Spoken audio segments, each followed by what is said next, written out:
Saudações! Eu me chamo Mal e nós iremos continuar o curso de Geografia para o segundo ano, aula 1, Blocos Econômicos Regionais, Contextualização e Tipos. Muito bem, a nossa aula de hoje se organiza em 4 momentos. O primeiro, conceitos e principais blocos econômicos. No segundo momento, processo de formação. Na sequência, os objetivos gerais dos blocos. E, finalmente, os tipos de blocos econômicos. Perfeito. Então, o que é bloco econômico? Pelo nome, você consegue identificar os elementos centrais do conceito. Bloco significa uma coisa só, união, junção, associação. Econômicos vem de economia, de dinheiro, perfeito? No sistema capitalista. Mas, correto. Bloco econômico consiste em uma união, uma junção, uma associação de países, normalmente países vizinhos, fronteiriços, que se unem exatamente com a finalidade econômica para estabelecer relações econômicas privilegiadas, relações econômicas especiais entre eles, como uma parceria propriamente dita. Então, os acordos eles são feitos exatamente para favorecer os países membros do bloco econômico, como o professor abolindo, por exemplo, tarifas alfandegárias, tarifas aduaneiras, que são exatamente os impostos que são cobrados nas fronteiras dos países. Uma vez, então, estabelecida a união entre esses países em blocos econômicos, em geral, se remove esse imposto, esse imposto de importação e de exportação. E aí os países, olha só, dão as mãos, estabelecem aí a livre comercialização de uma maneira mais integrada, em bloco. Bom, no mundo nós temos alguns exemplos de blocos econômicos que você observa neste mapa. Os principais blocos econômicos, então, são o bloco europeu, a União Europeia, olha só aqui em azul claro. Você vai encontrar também o bloco que os Estados Unidos fazem parte, exatamente chamado de UNSCA. Ele no passado foi chamado de NAFTA, perfeito? Envolve os Estados Unidos, Canadá e o México. Você vai encontrar também o bloco econômico do Brasil, o Mercosul, tá certo? E os seus países constituintes, aí, Brasil, Argentina, Uruguai, Paraguai, E também você vai encontrar outros blocos pelo mundo, A PEC, Associação Econômica Ásia-Pacífico, perfeito, ASEAN, são então junções de países que se unem exatamente em acordos para estabelecer relações econômicas privilegiadas entre si. Ora, nós estamos falando de uma nova ordem mundial, nós estamos falando do capitalismo. E esse capitalismo exige essa união, essa parceria entre esses países limítrofes. Perfeito? Como você observa, então, o processo de formação de blocos econômicos está ligado exatamente à evolução do sistema capitalista, ao processo de desenvolvimento do próprio sistema. Você vai encontrar, então, a criação do primeiro bloco econômico logo após a Segunda Guerra Mundial, quando a Europa estava ali, de certa forma, arruinada economicamente, vivendo ali do plano Marshall, da ajuda dos Estados Unidos. Você vai encontrar, por exemplo, a junção entre Luxemburgo, Bélgica e Holanda, chamada de Netherlands, ou Países Baixos, que eles irão constituir um embrião, a primeira união em bloco econômico do mundo, logo após a Segunda Guerra Mundial, chamado de Benelux, que leva o nome das iniciais desses países, Bélgica, Luxemburgo e Holanda. Perfeito? Esse embrião, mais lá na frente, dará origem à União Europeia, esse grande bloco econômico que hoje, por exemplo, ele é um modelo de bloco, um modelo de união. Pois bem, eu quero que você entenda que o capitalismo ele estimula a concorrência, a formação de grandes mercados. Então, quando acaba a Guerra Fria, você vai encontrar o mundo capitalista, a nova ordem mundial, se proliferando, se expandindo pelo espaço. Nesse universo, então, se estimula cada vez mais a concorrência, a formação de mercados, competição, E nesse universo de concorrência, competição e formação de mercados, uma saída para que os países possam se proteger, perfeito? Para que os países possam competir mais, ser mais fortes, né? Serem mais fortes nesse universo capitalista de competição, nada melhor do que você se unir, você estabelecer relações econômicas privilegiadas com o seu vizinho. Tá? Uma maneira de você se unir com o país vizinho, ao mesmo tempo se defendendo do grande mercado internacional, dos grandes países que dominam o comércio internacional. Perfeito? Essa é a lógica, então, o processo de formação dos blocos econômicos, ligado, portanto, ao capitalismo e à nova ordem mundial também. Como você observa, olha só as imagens. Hoje você se estabelece em blocos. Hoje o mundo ele está organizado, perfeito, economicamente, em blocos, que é exatamente para favorecer o comércio entre os países membros, vizinhos, que esses países se protegem, se defendem contra a concorrência mundial e, ao mesmo tempo, se fortalecem internamente. É o par dialético, né, que muitos geógrafos colocam, existente entre o fenômeno da globalização e da fragmentação, da divisão. Como assim, professor? Globalização e fragmentação. Veja bem que existe até um livro do nosso geógrafo Rogério Rasbas, que ele coloca no livro assim, globalização e fragmentação no mundo contemporâneo. Ora, a gente está falando de globalização, professor, de união, de integração, a internet, os fluxos. Eu consigo ir nos Estados Unidos rapidamente por mensagem. Perfeito, nós estamos falando de integração, nova ordem mundial. Mas quanto mais integrado, quanto mais globalizado é o mundo, mais ele é também fragmentado, dividido. Olha só a imagem aqui, turma. O mundo se fragmentando. Por que, professor? Por que existe essa contradição, então? Quanto mais globalizado, mais fragmentado é o espaço. Exatamente um exemplo são os blocos econômicos. Os países nesse mundo globalizado, integrado, que é o discurso, né, o discurso da globalização, que todos são iguais, todos têm as plenas condições de desenvolvimento, esse é o discurso da globalização. Mas na prática, turma, não é esse. Na prática, o que acontece é a concorrência. Existem alguns países que dominam esse processo de globalização na produção de mercadorias, tá certo? Na distribuição dessas mercadorias, na geração de capitais. Existem países que são inseridos precariamente nesse processo. Lembra dos países do norte, os países do sul? Perfeitamente. Então, quanto mais globalizado, mais desigual é o mundo, mais fragmentado. E os blocos econômicos eles mostram exatamente esse cenário. A fragmentação do mundo em regiões, regiões econômicas, Mercosul, NAFTA, União Europeia. Isso, os países se unem então com os vizinhos para se tornarem mais fortes contra os países distantes, né? Os grandes países do capitalismo internacional. Então, quanto mais globalizado, mais fragmentado. Essa é a lógica para uma competição no sistema capitalista, ao mesmo tempo para que você consiga se defender dessa concorrência desleal em blocos econômicos. Tudo bem? Essa é a lógica. Quando você observa, então, a estrutura de blocos, você tem os objetivos bem claros, tá certo? Que bloco econômico exatamente foi estabelecido para facilitar o comércio entre os países membros, né? Abolindo fronteiras, abolindo a cobrança de impostos, de tarifas, chamadas de tarifas alfandegárias ou aduaneiras. Por que esse nome, professor? Alfandegárias vem de alfândega, tá certo? Também chamado de aduana. São repartições públicas, assim como essa que você observa aqui, que exatamente estão estabelecidas para receber os produtos de fora, tá, de outros países, e taxá-lo, e efetuar a cobrança de imposto sobre esse produto. Lógico, tudo que entra e sai de um país paga imposto, e esse imposto é recolhido por essa repartição pública chamada de alfândega ou aduana. Perfeito? Então, por isso que a gente fala em redução de impostos, redução de tarifas alfandegárias ou aduaneiras. Tudo bem? Quais são essas tarifas, professor? São muitas tarifas. São, por exemplo, tarifas de importação, de exportação, né?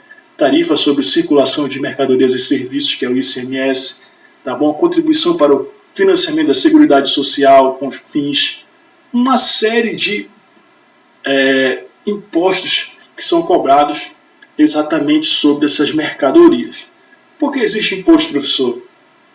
Uma mercadoria de um país para o outro. É bem simples, essa pergunta aí, turma, ela é muito inteligente.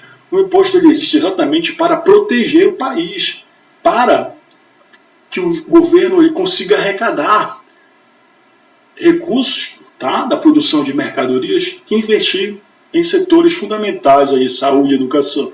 Lógico, dependendo da taxa tarifária, né, dependendo da carga tributária de imposto, o país ele acaba sendo desvantajoso para o empresário. Mas eu quero que você entenda o seguinte, que na prática você cobra imposto para proteger, para estabelecer o mercado interno em concorrência, em competição com o mercado externo. Imagina o que seria, por exemplo, chegar dos Estados Unidos, videogames aqui no Brasil, tá? Carros, videogames, eletrodomésticos, sem imposto algum, iPhone sem imposto algum. O que aconteceria no Brasil? Iria falir a produção nacional, né? Porque nós não temos condições de competir com os produtos de fora. O Brasil iria gerar desemprego, perfeito, ia gerar crise econômica, porque o produto dos Estados Unidos ele chegaria aqui a um preço acessível, as pessoas iriam comprar, ao mesmo tempo que é produzido no Brasil iria para as cucuias, iria perder na concorrência, gerando desemprego, crise. Além disso, nosso dinheiro iria todo para os Estados Unidos, perfeito? Você está comprando um produto dos Estados Unidos, esse dinheiro está indo para lá. Enfim, geraria uma crise econômica, daí a importância de se ter imposto, tarifas. Bom, então os blocos econômicos eles têm o objetivo de facilitar o comércio entre os países membros e também buscar soluções em comum para problemas comerciais, tá certo? Desses países. Olha só, aqui a imagem do Mercosul, né? O Brasil, Paraguai, a Argentina e o Uruguai abraçados, assim como você encontra a União Europeia, que olha só, 27 países, né? Na época ainda eram 28, aqui com a imagem, a bandeira do Reino Unido, que saiu da União Europeia. Quando ele sai, turma, gera uma polêmica, porque alguns países, alguns economistas, perfeito, eles afirmam o seguinte, que você viver hoje fora de um bloco econômico pode significar você viver isolado, né? A sua clausura, o seu fechamento no mercado internacional. Isso pode ser muito perigoso, um país viver sem fazer parte de um bloco econômico. Tá certo? Ele pode viver igual esse boneco que você observa aqui, ó, de forma isolada do mundo comercial. É perigoso. Perfeito? Há também outros economistas que dizem que quando você faz parte de um bloco econômico, você perde a autonomia, o poder de negociar com outros países isoladamente, né? De poder gerar sua política externa de uma maneira mais independente, isolada. Isso acontece mesmo na prática? Isso acontece, né? Alguns casos, por exemplo, como você vai ver lá na frente, blocos econômicos, que os acordos são estabelecidos entre os países, mas tem países dentro de um bloco econômico que alguns países, por exemplo, são beneficiados e outros são prejudicados com os acordos. Acontece. Você perde aqui para ganhar lá na frente. Acontece muito isso, a gente vai ver lá no NAFTA, no UNSCA, em que o México ele tem desvantagens em fazer parte desse bloco econômico, com os Estados Unidos e Canadá, mas também ele tem algumas vantagens. Perfeito? Isso a gente vai ver claramente mais à frente, com calma, com bastante atenção. Tudo bem? Tipos de blocos econômicos. Olha só, você tem que entender os tipos dos blocos econômicos, que eles são os mais diferentes possíveis, variando de acordo com o grau, o nível de integração desses países. Então tem blocos que são blocos muito integrados, muito parceiros, os países são parceiros integrados, perfeito? Economicamente, e tem outros blocos que não são tão integrados assim, certo? Como um relacionamento, que você tem aquele relacionamento que é relacionamento passageiro, e você tem aquele relacionamento duradouro, né? Que gera um casamento lá na frente, filhos, etc. É como se fosse exatamente essa analogia, certo? Quanto mais forte for o bloco, maior é a integração, maior o nível de integração dele. Então você vai encontrar em etapas. Os blocos passam por etapas. Então você encontra, olha só, basicamente 5 etapas. A primeira etapa é a zona de preferência tarifária, primeiro nível de integração, assim também chamado. Simplesmente nesse nível de integração, que é a zona de preferência tarifária, você tem apenas a redução das tarifas, mas não a abolição delas. Ou seja, nesse tipo de bloco econômico, os países reduzem o imposto entre si, mas eles continuam cobrando imposto. Olha, vai entrar, você vai ter que pagar imposto. É menor, porque você faz parte do bloco econômico aqui, mas você vai continuar pagando. O exemplo é a LAD, né? É um bloco aqui latino-americano, que ele é somente uma zona de preferência tarifária, tá bom? O nível mais avançado, depois da zona de preferência tarifária, é a ZLC, a Zona de Livre Comércio, que objetiva não apenas a redução dos impostos, mas sim a eliminação dos impostos entre os países membros. Em geral, 80% dos bens já são comercializados sem tarifas. É zero. Vamos, então, eliminar os impostos entre nós, né? Entre os parceiros. Tudo bem? Um exemplo aí é o NAFTA, também chamado agora de UNSCA. É o bloco dos Estados Unidos, Canadá e México. Mas um bloco mais integrado ainda, no nível 3, encontra-se o Mercosul, nosso bloco do Brasil. Ele é o bloco do nível 3, do tipo União Aduaneira. Nesse bloco de União Aduaneira, além da eliminação dos impostos, certo? Eles estabelecem entre si a chamada TEC, a Tarifa Externa Comum, que é uma tarifa aplicada aos países de fora do bloco, aqueles que não fazem parte do bloco. Um exemplo claro é isso. Brasil, então, Argentina, Paraguai e Uruguai, eles cobram uma taxa igual, perfeito, para um produto que vem de um país de fora do bloco. Imagina se os Estados Unidos queira vender televisões para o Brasil. Quando essa televisão chega aqui, o imposto é 10%, tá? Que os Estados Unidos têm que pagar para o Brasil. Quando chega na Argentina, essa televisão é 10%, o imposto também. Quando chega no Uruguai é 10%, quando chega também no Paraguai é 10%. Então é uma taxa comum, todos cobram a mesma taxa. Isso é importante para o bloco, porque deixa o país de fora sem opção, ele tem que pagar 10%. Ele vai ter que escolher, né? Tanto faz para ele, se for para a Argentina, para o Uruguai, para o Brasil, para o Paraguai, é 10%. Então ele vai distribuir ali os televisores entre aqueles países de forma igual, né? De modo que cada país daquele irá ganhar o imposto. Agora, se fosse diferente, por exemplo, o Brasil cobrasse 30% de imposto, a Argentina cobrasse só 5% de imposto. Aí eu te pergunto, os Estados Unidos iriam vender televisores para o Brasil ou para a Argentina? O Brasil cobra, sei lá, 40%, 30%. E a Argentina só 5%. Claro que ia para a Argentina. Então quem ia ganhar impostos era apenas a Argentina, o Brasil ia perder. Quando você estabelece uma TEC, uma tarifa externa comum, você cobra a tarifa igual. Então todo mundo ganha, todo mundo que está no bloco ganha. Perfeito? Então você vai ver lá que o Mercosul ele é uma união aduaneira, mas é uma união aduaneira imperfeita. Mas isso a gente vai ver lá na frente, tudo bem? Avançando no nível de integração, você tem o chamado mercado comum, que só tem um bloco que é mercado comum, que é a União Europeia. Mercado comum estabelece, além de circulação de mercadorias, a circulação de pessoas livres. Pessoas circulam pelos países do bloco livremente, sem ter que apresentar visto, aquela burocracia, perfeito, que você vai encontrar. As pessoas circulam para comercializar, comprar no país vizinho livremente, perfeito? Uma livre circulação de pessoas. Além disso, também circulação de mercadorias, capitais. Se você quiser trabalhar como professor no país vizinho, você pode. Não precisa de burocracia para revalidar diploma, essas coisas todas. Então, uma cidadania comum. Os países praticamente eliminam suas fronteiras.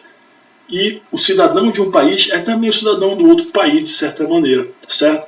Há uma padronização das leis fiscais, você tem os mesmos direitos trabalhistas, etc. Basicamente, então, o mercado comum é um nível de integração muito avançado, né? Em que você vai encontrar essa livre circulação de pessoas. Isso só acontece na União Europeia. E também só acontece na União Europeia o nível mais elevado de bloco econômico de integração, que é a União Econômica e Monetária. a moeda única, turma, o ien. O bloco é tão integrado que eles chegaram a unir, a juntar suas economias e constituir uma supermoeda, uma moeda que representa a soma das economias daqueles países, 27 países. Então, é uma supermoeda chamada de euro. A moeda que você ganha, que você comercializa, você vende, você compra os seus bens no país, é a mesma moeda do país vizinho. Então, basicamente, a economia é igual, é a mesma, turma. Isso é um nível de integração master.